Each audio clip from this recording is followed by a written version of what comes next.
Jurassic world rebirth. इस कहानी में कुछ साइंटिस्ट और मिशन स्पेशलिस्ट की एक टीम मिलकर ये फैसला करते हैं कि उन्हें एक बार फिर से जुरासिक वर्ल्ड आबाद करना है। अपने इसी मिशन के तहत वो एक जजीरे की तरफ रवाना होते हैं। वो एक यॉट के जरिए वहां पहुंचते हैं। वो जगह काफी अरसे तक खाली रहने की वजह से बहुत बोसीदा हो चुकी थी। पुराने तजुर्बात की नाकामी के बाद से वो जगह खाली थी। वहाँ की हर चीज टूटी फूटी और जंग आलूद थी। हर तरफ कांच के टुकड़े पड़े हुए थे।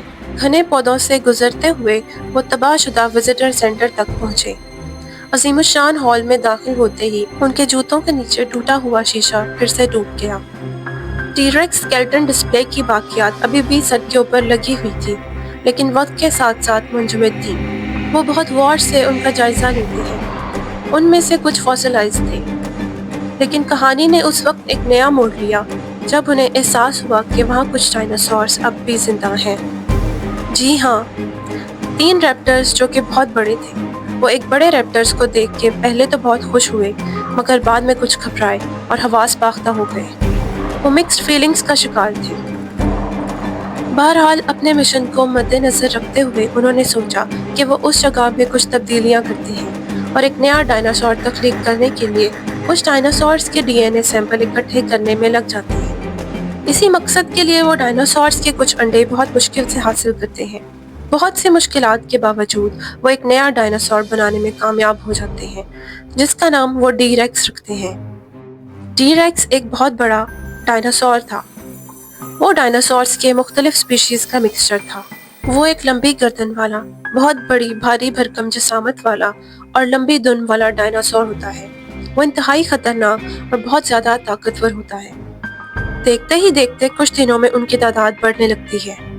अब स्पेशलिस्ट की वो टीम को अंदाजा हो जाता है कि उनका ये फैसला कितना खतरनाक और गलत था। वो इतने बड़े डायनासोर्स को कंट्रोल नहीं कर सकते थे। वहाँ डायनासोर्स के साथ उस आइलैंड पे सरवाइव करना अब उनके लिए बहुत ही चैलेंजिंग और मुश्किल हो गया था। तभी वो वहाँ से निकलने का फैसला करते हैं। वो रात के अंधेरे में वहाँ से निकलते हैं, ये सोचते हुए कि शायद इस वक्त खतरा कम होगा और वो वहाँ से अपनी जान बचा के निकल जाएंगे। लेकिन वो गलत थे। हकीकत इसके बरक्स थी।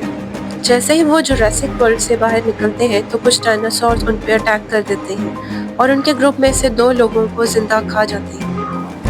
ये मंजर देख के वो सब चीखें मारने लगते हैं और अपनी जान बचाने के लिए जैसे जैसे करके वो अपनी यॉट तक पहुंचते हैं। कुछ दूर निकलने के बाद उन्हें पानी में कुछ हलचल महसूस होती है। बहुत जल्द ही उन्हें पानी में डायनासोर्स की मौजूदगी का इल्म हो जाता है।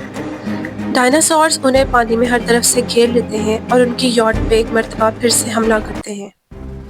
उस हमले में उनके कुछ साथी डायनासोर्स का निशाना बनते हैं और अपनी जान से हाथ धो बैठते हैं।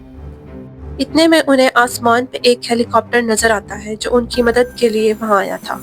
वो बहुत ही मुश्किलों के बाद हेलीकॉप्टर तक पहुंचते और बिलाखिर वहां से फरार होने में कामयाब हो जाते हैं। इस नाकाम तजुर्बे के साथ एक बार फिर से वो एक नया जुरासिक वर्ल्ड कायम करने में नाकाम रहते हैं।